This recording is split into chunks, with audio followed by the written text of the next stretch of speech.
Sir sir sir ఇది mansion house అని mention చేస్తున్నారు పదే పదే కానీ బట్ మాకెందుకో మ్యాన్షన్ హౌస్ ఫ్లేవరే తగులుతుంది. సార్ ఫస్ట్ టైటిల్ కూడా అదే పెట్టినట్టున్నారు, ఎందుకు మార్చారు? లేదు సార్, ఫస్ట్ నుంచి ఇదే అనుకున్నాం మేము. బట్ పెట్టలేదు కానీ మ్యాన్షన్ హౌస్ అనే టైటిల్స్ అనుకున్నారు కదా డిస్కషన్. మేము మెన్షన్ హౌస్, మన మెన్షన్ హౌస్ అది. సో అలా వచ్చాము, డైరెక్ట్ పెట్టుకునే తెలిసిందే కదా సార్ మీకు. దమ్ దమ్ దమ్ మెయిల్స్ వస్తాయి మాకు, ఎందుకు అవన్నీ. అయితే మీరు అమెరికాలో హ్యాపీగా జాబ్ చేసుకుంటున్నారు, బట్ కాకపోతే ఇక్కడికి వచ్చి సినిమా ఇంత కష్టపడి చేసిన దాకా చెప్పారు కదా బెక్కం వేణుగోపాల్ గారు, చేసి ఆ ప్రాసెస్ తెలుసుకుని ఎలా అయినా గ్రాండ్గా రిలీజ్ చేయాలని దీనికి ఇంత ఖర్చు పెట్టి ఇదంతా చేస్తున్నా అంటే ఏంటి ఈ సినిమా మీద మీకున్న ఆ ప్యాషన్ ఎలా చూడాలి? Passion and respect towards thought. మనం ఎక్కడ పుట్టి పెరిగి ఎక్కడికి వెళ్ళినా ఎక్కడ సెటిల్ అయినా లాస్ట్కి మన దేశం వచ్చి ఏదైనా చేస్తున్నప్పుడే మనకు ఒక ఆనందం కలుగుతుంది. సో చిన్నప్పటి నుంచి ఉండేది. సో పోస్ట్ కోవిడ్ ఆలోచిస్తూ ఉన్నాం, సెటిల్ అయిపోయాము, ఇక్కడ ఉన్నాము, I wanted to do a movie. So అదే దాంతో వచ్చి I just did it. Srinath గారు అంటే మీ మీ క్యారెక్టర్స్ అన్నీ చూసుకుంటే అంటే ఇప్పటివరకు మీరు చెప్పినట్టే ఇంతకుముందు లక్కీ భాస్కర్ కానీ హిట్ కానీ ఎవ్రీథింగ్ ఏంటంటే ఒక పాష్ కల్చర్లో ఉన్న క్యారెక్టర్సే చేసుకుంటూ వచ్చారు. బట్ ఇది చూస్తుంటే కనుక ఒక వేరే యాంగిల్లో ఉంది. సో ఏంటి ఇంత ట్రాన్స్ఫర్మేషన్ తీసుకోవడానికి రీజన్ ఏంటంటే అన్నీ చేయగలని చూపించుకోవడానికా, లేకపోతే దీంట్లో ఏమి నచ్చింది మీకు? కథ సార్, నేను రాసిన కథ కూడా బాల సతీష్ గారు. నేను జెన్యున్గా చెప్తున్నా సార్, యానిమల్కి ఫస్ట్ స్కెడ్యూల్ షూట్ చేసుకుని అలా ఎయిర్పోర్ట్ నుంచి డైరెక్ట్గా వాళ్ళ దగ్గరికి వెళ్ళినప్పుడు, ప్రొడక్షన్ హౌస్కి వెళ్ళినప్పుడు నేను ఫస్ట్ రాజేష్ గారు డైరెక్టర్ అనుకుని ఏంటి అనుకుంటూ మాట్లాడితే వెనకొచ్చి డైరెక్టర్ నేను అని అన్నారు.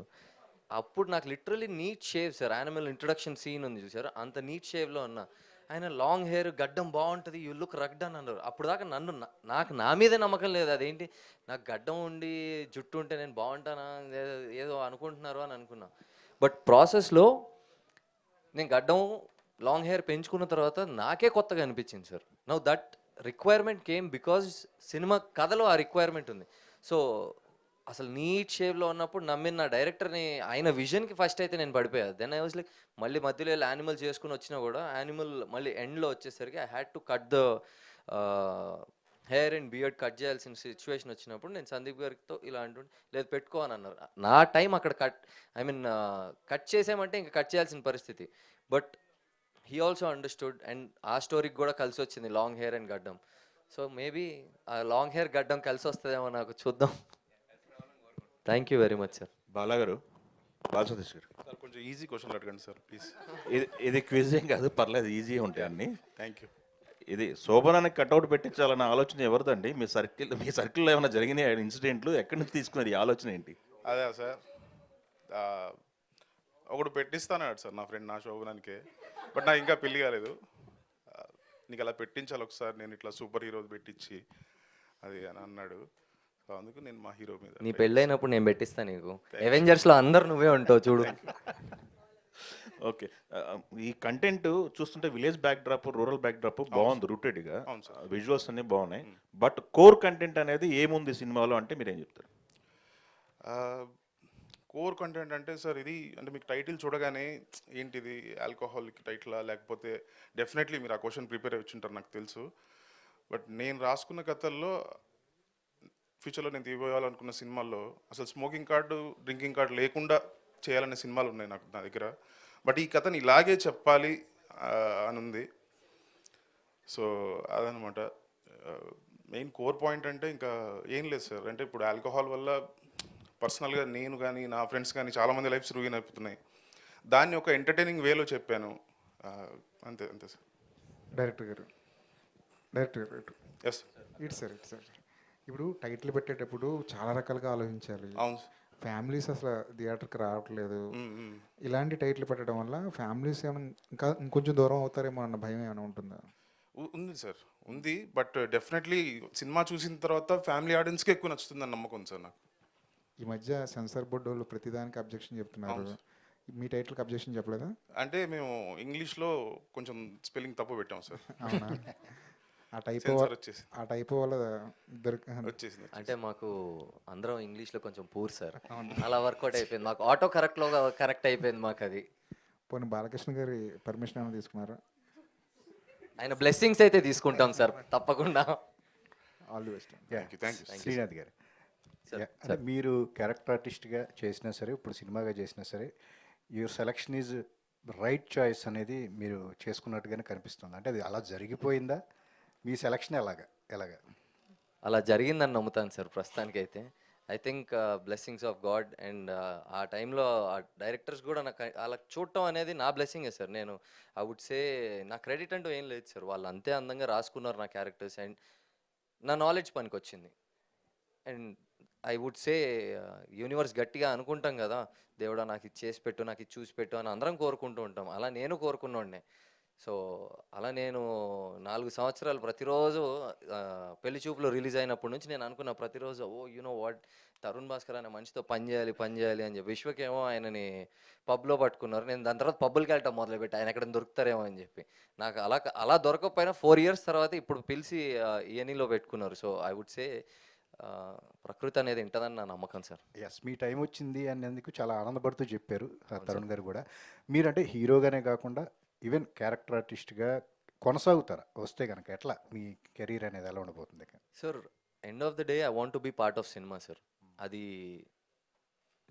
Cinema is not a competition sir, it's a contribution. నేను అన్నిటికీ రెడీ ఉన్నా సార్. I have to. ఒక మంచి సినిమాలో అద్భుతమైన పాత్ర వస్తే ఎందుకు వదులుకోవటం సార్? ఒక మంచి సినిమాలో మంచి కథకి కథానాయకుడిగా అడిగారు అనుకోండి, ఎందుకు వదులుకోవటం సార్? ఇఫ్ ఐ కాంట్, నా ఎబిలిటీ బట్టి వెళ్తూ ఉండాలి. ఆ ability comes with knowledge that you gain every day. అంతే నా నమ్మకం. ఆల్ ద బెస్ట్ అండి. Thank you sir. Thank you. Rajesh గారు సార్. మీరు 3 నెలలు యూఎస్ వెళ్ళి ఫండ్ రైజ్ చేసుకొచ్చారని చెప్పారు. ఏంటి సార్ సినిమా బడ్జెట్, ఏం బడ్జెట్ అనుకుని దిగారు? మధ్యలో ఏమైనా బడ్జెట్ ఇబ్బందులు వచ్చినాయా? మళ్ళీ ఫండ్ రైజ్ చేసుకోవాల్సిన అవసరం ఏమొచ్చింది? ఫండ్ రైజ్ కదండి. అప్పుడు యాక్చువల్ సినిమా కంప్లీట్ అయిన తర్వాత వేణు గారి దగ్గరికి వెళ్ళి రిలీజ్ అని మాట్లాడితే ఆయన సినిమా చూడకముందు, ఇది సినిమా చూడకముందు అంటే ఏదో వచ్చారు చేశారు అట్లాంటి ఒక మామూలు అండర్స్టాండింగ్లో ఏముంది ఇట్లా అయిపోద్ది అంటే, నేను అట్లా కాదు, నేను ఐఎమ్ నాట్ డూయింగ్ దట్. చాలా పర్ఫెక్ట్గా ప్లాన్ చేసి మంచిగా ఎగ్జిక్యూట్ చేయాలనుకున్నాము. మీరు సినిమా చూసిన తర్వాత అని చెప్తే అప్పుడు ఆయన సినిమా చూసిన తర్వాత అన్నారు వెళ్ళిపోద్ది చెయ్యాలంటే, లేదు మనం దీనికి ₹1 ఎక్కువైతే నేను కావాలంటే మళ్ళీ 3 నెలలు వెళ్ళి నేను కొంచెంసేపు, మనకి యూఎస్లో రెస్టారెంట్స్ అవి ఉన్నాయండి, సో వెళ్ళి మళ్ళీ వస్తాను 3 నెలల తర్వాత, కాకపోతే 6 నెలల తర్వాత నేను రిలీజ్ చేస్తాను, తొందర ఏం లేదని చెప్పాను దానికి. అంటే ఆయన అట్లా చెప్పారు. ఓకే, ఎట్లా ఉందండి టీజర్? ఎట్లా ఉందండి మీకు? టీజర్ గుడ్, బాగుందండి. Thank బాగా you. ప్రొడ్యూసర్ గారి క్యారెక్టర్ ఇవ్వాలని ఆయన పట్టుబట్టారా? కథ కోసం మీరు ఇచ్చారా? అస్సలు కాదు సార్, అస్సలు కాదు. అంటే ఇప్పుడు ఈ కథ రాస్తున్నప్పుడు తెలంగాణ మాండలింగ్కి సంబంధించి ఈయనే నాకు హెల్ప్ చేశారు. ఈయనే డైలాగ్ రైటర్ దీనికి. ఓకే, యా, సో అది రాస్తున్నప్పుడు అంటే ప్రతి యాక్టర్ని మైండ్లో పెట్టుకొని వీళ్ళు ఎలా మాట్లాడతారు అని చెప్పేసి వాళ్ళ మోడ్యులేషన్లో వాళ్ళు ఇమిటేట్ చేస్తూ నేను రాసుకుంటాను అనమాట. సో అప్పుడు మేము ఇద్దరం కలిసి రాస్తున్నప్పుడు ఈయనలో నాకు ఒక మంచి యాక్టర్ కనిపించాడండి, చాలా బాగా చేస్తున్నాడు, నువ్వే చేసేయచ్చు కదన్నా అని నేను అడిగాను. నేనా వద్దు అని అన్నాడు. అని అంటే లేదు నువ్వే చెయ్యి అని చెప్పాను. సరే అన్నారు. మళ్ళీ షూటింగ్ దగ్గర పడేటప్పుడు వద్దు, ప్రొడక్షన్ 2 హ్యాండిల్ చేయలేనేమో, వద్దు అన్న తర్వాత లేదు నేను ఇంకో ఊహించుకోలేకున్నాను అని చెప్పి నేనే బలవంతం చేశాను. ఓకే, సురేష్ బాబు గారు. సురేష్ గారు, ఈ సినిమాకి ఫస్ట్ విట్నెస్ మీరే. ఏ సినిమాకైనా మ్యూజిక్ డైరెక్టర్ అనేది బ్యాక్గ్రౌండ్ స్కోర్ చేస్తున్నప్పుడు ఫస్ట్ ఆడియన్గా ఉంటారు మీరు. ఈ సినిమా చూసిన తర్వాత ఈ మధ్య కాలంలో మీరు చేసిన సినిమాలు కానీ బయట వచ్చిన సినిమాలు కానీ ఆ సినిమాని పోలింది ఈ సినిమా పోలిందని ఏమైనా రెఫరెన్స్లు దొరికాయా, లేకపోతే ఫ్రెష్ ఫీల్ ఉందా? లేదు సార్, ఇది కంప్లీట్ ఫ్రెష్ అండి. ఆయన అంటే సినిమా చూసినప్పుడే అన్నకు చెప్పిన, ఇది ఒక తమిళ్ డైరెక్టర్ హ్యాండిల్ చేసినట్టుందన్న, మలయాళం డైరెక్టర్ హ్యాండిల్ చేసినట్టుంది, చాలా ఫ్రెష్ ఉందన్న. అంటే సినిమా చూస్తే మీకు అర్థమవుతుందండి, దాంట్లో ఒక కీ ఒకటి ఉంటుంది, హీరోది కీ పాయింట్ ఒకటి, అది బాగా హ్యాండిల్ చేశారు. దాని త్రూ నాకు సినిమా అంతా ఫ్రెష్ అనిపించిందండి. అండ్ ఇంకోటి ఇందాకలా ఫ్యామిలీ ఆడియన్స్ చూస్తారా, పక్క ఇది ఫ్యామిలీ సినిమా అండి, ఫ్యామిలీస్ వచ్చి చూడగలిగే సినిమా. మీకు ఫస్ట్ ఆ సాంగ్ చూస్తే మీకు అర్థమవుతుంది, ఆ సాంగ్లో హస్బెండ్ గురించి భార్య పాడుకునే లైన్స్ మీకు దాన్ని చూస్తే మీకు అర్థమైపోద్ది. ఫ్యామిలీ ఫిలిం ఇది యాక్చువల్లీ. ఓకే, శ్రీనాథ్ గారు సార్, అంటే ఆర్టిస్ట్గా చేస్తున్నప్పుడు మనకి కాంప్లిమెంట్స్ వస్తాయి, సినిమాతో పాటు సెల్ అయిపోతాం. కానీ ఇప్పుడు మాగంటి శ్రీనాథ్ మూవీ అంటే ఫేస్ ఆఫ్ ద మూవీ అవటం అనేది హ్యూజ్ రెస్పాన్సిబిలిటీ కదా. ఈ తర్వాత ఎలా ఉండబోతుంది? మళ్ళీ క్యారెక్టర్స్ చేస్తూ అంటున్నారు, క్యారెక్టర్స్ చేస్తే మళ్ళీ హీరోగా మార్కెట్ అనేది స్టేబుల్గా ఉండదు, దాన్ని ఎలా బ్యాలెన్స్ చేద్దాం? Very nice question. సార్ ప్రస్తుతానికైతే ఎవరైనా ఒక క్యారెక్టర్గా వచ్చినా ఏదైనా సరే సినిమాలోకి అడుగుపెట్టినప్పుడు నేను ఒక కథానాయకుడు అన్నట్టుగానే అందరూ అడుగు పెడతారు. ప్రతి అవకాశం గొప్పది. ఇప్పుడు నాకంటూ ఒక కళ ఉంది, టు బికమ్ అ హీరో అన్న చిన్న కళతోనే నేను మొదలయ్యా. ఆ కళకి దగ్గరగా తీసుకెళ్ళే ప్రతి సినిమాని నేను జంప్ ఇన్ అయిపోయాను sir. They need me, I'm there. So నన్ను తయారు చేసింది డైరెక్టర్లే, నన్ను అప్రిషియేట్ చేసింది ఆడియన్సే.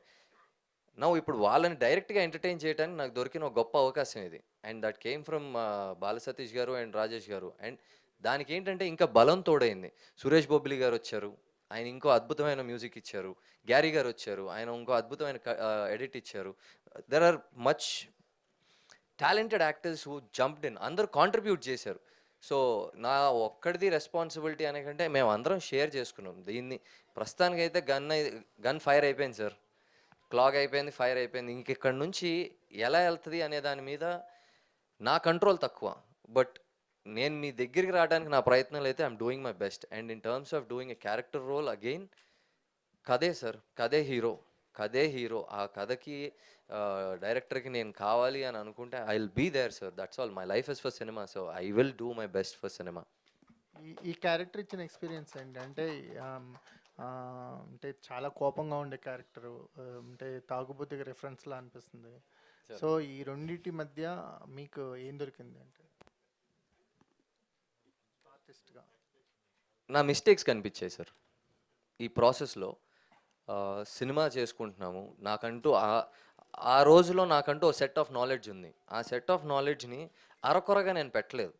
ప్రతి సీన్లో నాకు తెలిసిన ఒక 100% ఏదన్నా ఉంటే అది మొత్తం పెట్టేశాను. అండ్ నా director was guiding me obviously. నేను నా 100 పెట్టిన తర్వాత సినిమా మనం ఒకసారి చూసుకుంటాం కదా సార్. చూసుకున్నప్పుడు ఇక్కడ ఇంకొంచెం చేయొచ్చు, ఇక్కడ ఇలా కాదు అలా చేయొచ్చు. ఆ కరెక్షన్ స్పేస్ దొరికింది. నేను 90 ఇచ్చి ఉంటే ఇంకో 10% ఎక్కడ పోతుంది తేడా అనేది నాకు తెలిసేది కాదు. But I gave my best. ఇప్పుడు ఐ నో మై ప్రిసైజ్ ఎక్కడెక్కడ చిన్నగా మిస్టేక్స్ ఎక్కడ ఉన్నాయని నాకు అర్థమవుతూ ఉంటుంది. దాన్ని కరెక్ట్ చేసుకోగలిగాను నేను. సురేష్ గారు సార్, ఈ పోస్టర్లో మీ నేమ్ అనేది ఒక బిగ్గెస్ట్ ఇన్విటేషన్. అయ్యో పెద్ద సో ఎందుకంటే మీరు ఒక చిన్న సినిమాలకి పెద్ద బలం అవుతున్నారు మీరు. That is the good part. ఇప్పుడు మీరు కాంబినేషన్స్ వైజ్ కానీ అటు వెళ్లకుండా మంచి కంటెంట్కి మీ సంగీతంతో సపోర్ట్ చేస్తున్నారు కదా. ఈ మల్లేష్ మీకు ఇచ్చిన ఛాలెంజెస్ ఏంటంటే ఎవ్రీ మూవీ మ్యూజిక్ డైరెక్టర్గా కొత్త ఆపర్చునిటీ ఇస్తుంది కదా, మీకు ఎలాంటి ఆపర్చునిటీగా చూస్తారు దీన్ని?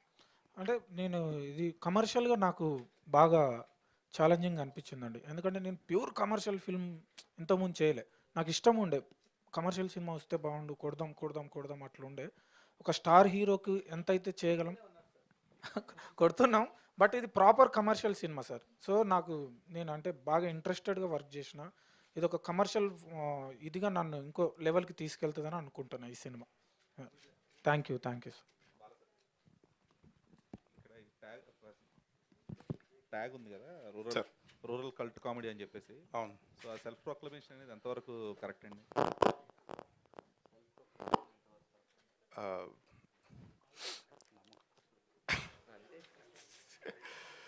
అంటే మీరు చూడండి సార్, అంటే మీ సినిమా చూసిన తర్వాత చెప్పగలను. ఆ కల్ట్ అనేది ఎప్పుడు కూడా post release audience should feel it కదా. అవును. ఇదే ముందు అవును, కరెక్టే సార్.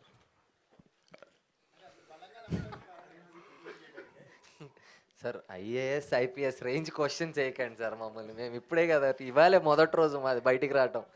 ఇప్పుడే పుట్టిన బేబీని ఈడ్చికొట్టినట్టుంది మీరైతే. లేదు, అంటే ఎప్పుడు కూడా అలాగా కల్ట్ అనేది చాలా బిగ్ వర్డ్, చాలా లేదు సార్, ఆ వర్డ్ తప్ప మిగతా అంతా సెట్ చేసింది నేనే. కల్ట్ అన్న వర్డ్ పెట్టింది ఈయన. చెప్పొద్దు అనుకున్నామా ఈ నిజము?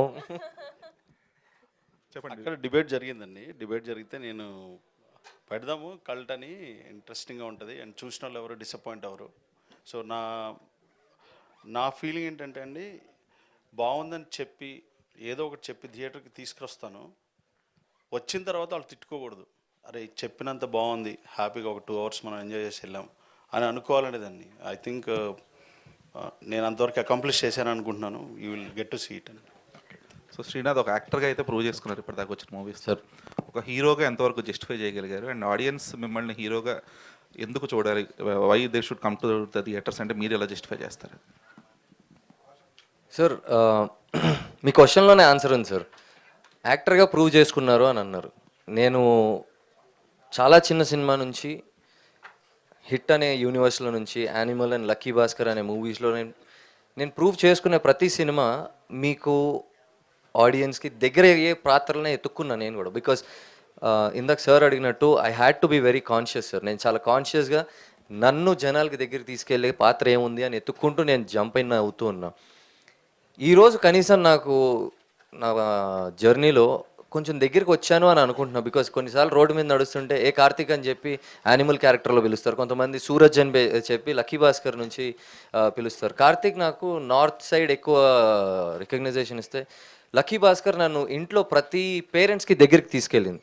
సో నా దగ్గరికి వెళ్ళాను అని తెలిసిన తర్వాత ఒకసారి నన్ను నేను కొత్తగా చూపించుకోవడం కూడా నా బాధ్యత. ప్రతి సినిమాలో నీట్ షేవ్ వేసుకుని నీట్గా దూకుని వస్తున్నా. ఈసారి కొంచెం కొత్తగా వద్దాము అని చెప్పి నేను కూడా కొంచెం గెటప్ మార్చి అలా వచ్చా. సో ఐ బిలీవ్ ఇక్కడ you will be headlining the project కాబట్టి, యా, సో ఇక్కడ కొంచెం బాధ్యత పెరుగుద్ది మీకు. అక్కడ commercial responsibility is huge sir. మీతో మాట్లాడుతున్నా కానీ కాళ్ళు వణుకుతున్నాయి నాకు ఇక్కడ. నేను లోపల చెప్పుకుంటున్నాను, లేదు ఇవాళ నుంచి స్టార్ట్ అయిపోయింది సినిమా రిలీజ్ అయ్యేదాకా నాకు దీన్ని నేను చాలా కంట్రోల్గా పెట్టుకోవాలి. It should be like okay, you know what, ఇక్కడ నుంచి వచ్చేది చాలా జాగ్రత్తగా వెళ్ళాలి. నేను మీకు దగ్గర అవ్వడానికి వెళ్ళాలి కానీ ఏంది అనుకుంటూ మల్లేష్లా బిహేవ్ చేయటం కాదు. Mallesh is a character. That character taught me so many things. At the same time Srinath అనేటోడు కూడా నేర్చుకున్నాడు. So that's how I'm presenting myself in a most అల్లరి way only sir. Humble way అని చెప్పను, అల్లరే చేశాను నేను ఈ సినిమాలో చాలా. Okay, so heroine Gayatri. Hello. Gayatri కదా? Yes, Gayatri. So classical dancers ఎప్పుడు కూడా యాక్టింగ్ అనేది like it's like an inheritance from your performances కదా. సో ఎంతవరకు అది ఆ ఇన్హెరిటెన్స్ని ప్రాపర్గా యూటిలైజ్ చేసుకోగలిగారు and how hard it is for you ఈ రూరల్ రోల్ అనేది? Very nice question. So I think, as you said, classical dancers ki oka advantage undi. Having said that, oka disadvantage kuda undandi.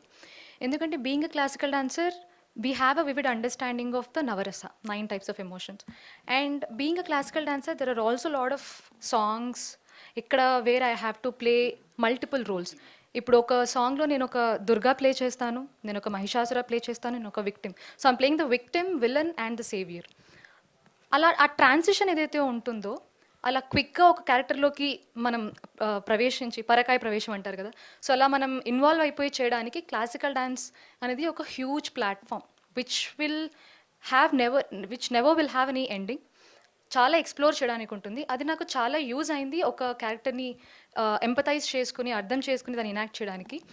But classical డాన్సర్స్కి ఒక clear understanding, ఒక boundary కూడా ఉండాలి. Because when I'm performing on the stage it is loud. ఇప్పుడు ఒక hundreds of audience ఉన్నప్పుడు last రోలో ఉన్న వ్యక్తి కూడా నా ఎక్స్ప్రెషన్ రీచ్ అవ్వాలి అని అంటే నేను లౌడ్ పర్ఫార్మెన్స్ చేయాలి.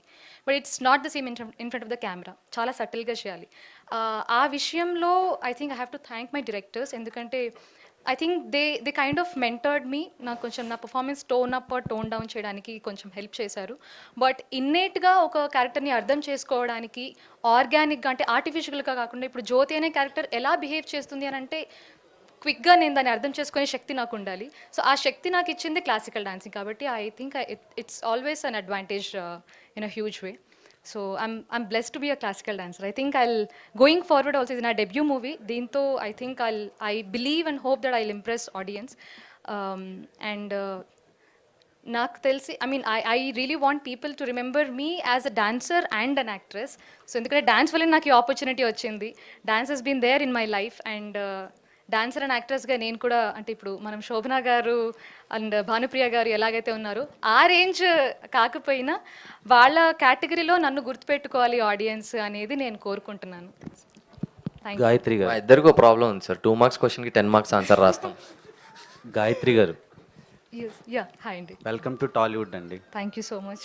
సో అంటే ఆ బంగారి సాంగ్ ఉంది కదా, అవును. ఆ సాంగ్ వల్ల మీరు నచ్చారో, మీ వల్ల సాంగ్ బాగుందో అర్థం కాలేదండి. సో ఆ కన్ఫ్యూజన్లో ఉన్నాను. అంటే అక్కడ సురేష్ బొబ్బిలి గారు హీరోనా, మీరు తోప అర్థం కావట్లేదు. సో చూసిన తర్వాతలా చాలా నిజంగా ఒక వైఫ్ ఎలా, ఒరిజినల్ వైఫ్ అండ్ హస్బెండ్స్ ఎలా పెర్ఫామ్ చేస్తారో అలా పెర్ఫామ్ చేశారు. సో దీని వెనకతలు ఏమైనా వర్క్ షాప్స్ ఉన్నాయా, డైరెక్టర్ గారి ఇది ఎంత ఉంది, లేదంటే హీరో గారి అది ఎంత ఉంది చెప్పు. Okay, I'll answer this. ప్రమేయం. Yeah, I'll answer this question. I think it's a collaborative contribution, I would say. ఎందుకంటే బంగారి వినిపిస్తుంది, బంగారీ సాంగ్ అంత బ్యూటిఫుల్గా మీకు అనిపించడానికి first thing is how that song has been designed. ఆయన మాంటేజెస్ కానీ ఎలా డైరెక్టర్ గారు అనుకున్నారని ఆయన క్రియేటివ్ దానిపైన డిపెండ్ అయింది. ఆ సాంగ్ అందరికీ వినగానే నచ్చడానికి కారణం మన సురేష్ బబ్లి గారు. అంత బ్యూటిఫుల్ ట్యూన్ ఇచ్చారు మనకు. And visuals are very important. So Ammamuttu garu ఇచ్చిన విజువల్స్, ఆ కాంట్రిబ్యూషన్ అనేది మనకు కనిపిస్తుంది. అండ్ మీరు ఇందాక అన్నారు ఒరిజినల్ వైఫ్ అండ్ హస్బెండ్ లాగా అనిపిస్తున్నారని. I think Srinath and we have a really good friendship off screen. అది చాలా వర్కౌట్ కొడుతుంది సార్, కొడుతుంది sir. Okay, that's and coming to Bangari sir, సి అంతా అలా చేసుకుంటూ ఏం వెళ్ళిపోలేదు. There is a planning behind it. And as a dance master, Prasad dance master అని చేశారు. సో ఆయన సింగిల్ కార్డ్లో ఈ మూవీ అంతా చేసుకుంటూ వెళ్ళాము. హీ వాజ్ డిజైనింగ్ కొన్ని వేస్. బైక్ మీద కూర్చునేది ఉంది చూశారు, డైరెక్టర్ గారు అండ్ డాన్స్ మాస్టర్ గారు, ప్రసాద్ మాస్టర్ గారు ఇద్దరు కూర్చుని దే వర్ డిస్కసింగ్ ఏంటి కొత్తగా ఏం చేయొచ్చు. అమ్మాయిని ఇట్లా ముందు కూర్చోబెట్టేసుకుని వెనక్కి కూర్చోబెట్టేసుకుని ఓకే అనుకుంటే వెళ్తా. But this was like the girl is sitting front. So ఇలాంటి creative understanding is there between my director and my dance master, కాబట్టి అది బ్యూటిఫుల్ వచ్చింది.